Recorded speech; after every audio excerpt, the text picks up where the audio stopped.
tell. I bet you like to read a lot, too. Print is dead. Oh, that's very fascinating to me. I read a lot myself. Some people think I'm too intellectual, but I think it's a fabulous way to spend your spare time. I also play racquetball. Do you have any hobbies? I collect spores, molds, and fungus. Who would have guessed that a fictional character in a 1984 comedy about 4 scientists turned ghost catchers could have predicted the fate of printed media just 30 years later? Although not technically dead, definitely on life support. More importantly, who could have predicted a scrawny, bifocal-wearing actor, writer, and director could have made such a huge impact on pop culture, and myself? If you've ever watched a movie Harold Ramis had a hand in, then no guessing or predictions were required, you just knew. As most of Geek Outlaw's 4 loyal followers know, I aim to keep the blog relatively light on drama and heavy on humor. At least I tried. With the passing of a comic legend, this is undeniably a sad time, but I will do my best to keep things as light as possible, considering the circumstances. Mr. Ramis would have wanted it that way. For those not familiar with the man outside of his on-screen role with Ghostbusters, Ramis was born and raised in the windy city of Chicago, Illinois back in 1944. His career started off with Second City Television, aka SCTV, which was basically just the Canadian version of Saturday Night Live, albeit colder and with a lot more A's and hockey. It was a well-known comedy club where Ramis met John Belushi and Bill Murray, whom he later worked with. It was also the comedy talent pool where stars like John Candy and Rick Moranis emerged. Unbeknownst to those who don't use Google, and who doesn't, Ramis' first noteworthy co-writing gig happened to be a current college cult classic, National Lampoon's Animal House, starring Belushi himself. Coincidence? I think not. From there, he went on to co-write Meatballs, which was the first of many collaborations with friend and actor Bill Murray. Ramis wrote and produced another little title, co-starring Bill Murray, that a few of you might have heard of called Caddyshack. In addition, he not only helped write, but also co-starred in their next project together, Stripe, again part of my collection.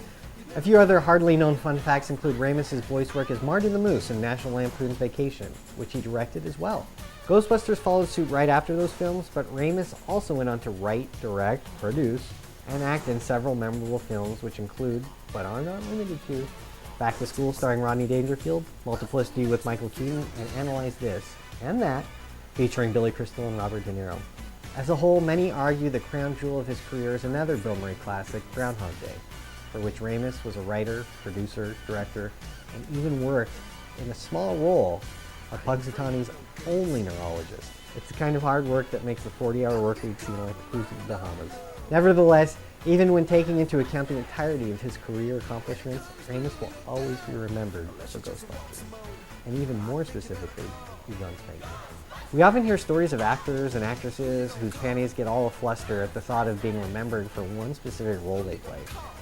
I never met the man in my life, but based on his continued work on trying to hammer out a third Ghostbusters movie with co-writer Dan Aykroyd, and his public interviews expressing a hope a second film sequel is made, Ramis just didn't seem to come across like one of those actors. On the subject of another Ghostbusters film, all I will say is there's no Ghostbusters without Ramis.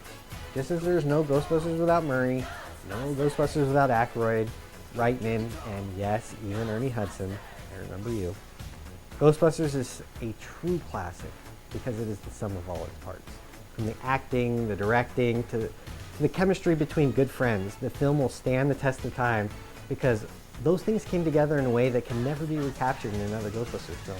As proved in the prequel, it was the equivalent to capturing a genie in the bottle.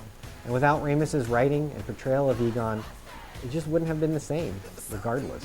With his passing, maybe for once, Hollywood will leave this franchise's genie alone. Hell, if anything, Ghostbusters 3 was already made in the form of a video game, released back in 2009. Not only did Ramis and Aykroyd write the script for this movie and game, but they provided their likenesses, their voices, for the returning roles of their characters, as did Murray, Hudson, William Atherton, and Annie Potts. Those like myself that played the game all the way through should realize that it was the third movie. It was for the actors, it was for the fans. In the end, it should, and for the love of everything, it better serve as the Ghostbusters final chapter, and an excellent one at that. On an even more personal level, the passing of Harold Ramis was tougher on me than I had expected. Yes, there have been actors who have passed whose work I have thoroughly enjoyed, And I can honestly say Harold Ramis wasn't necessarily my favorite actor or director of all time. What he was, though, was a comedic genius, and his presence on the planet will sorely be missed. Though, to know why this hit me harder than almost all other entertainment deaths before it, one must first understand where I'm coming from, and unfortunately, there are probably few people outside of the psychiatric ward that really know. And unfortunately, they don't get paid enough either.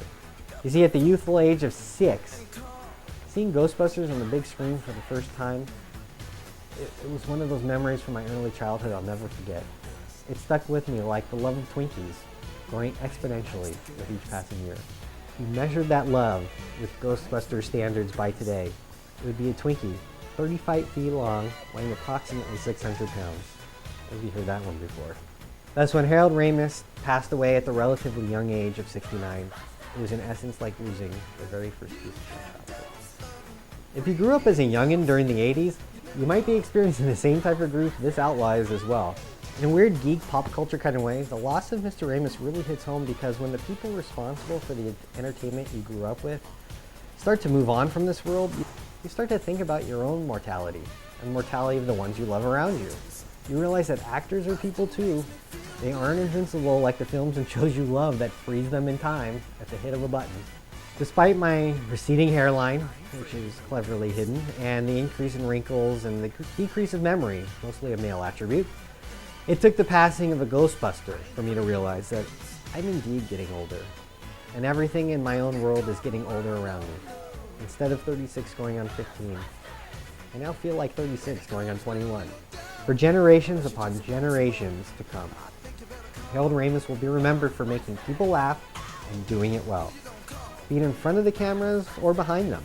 More importantly, in the hearts of many, Mr. Ramis will always be a Ghostbuster. He will always be a God's family. And he will always be a reminder he never crossed the street. Well, almost never. When you get to where you're going, Mr. Ramis, don't forget to tell him about the Twinkie.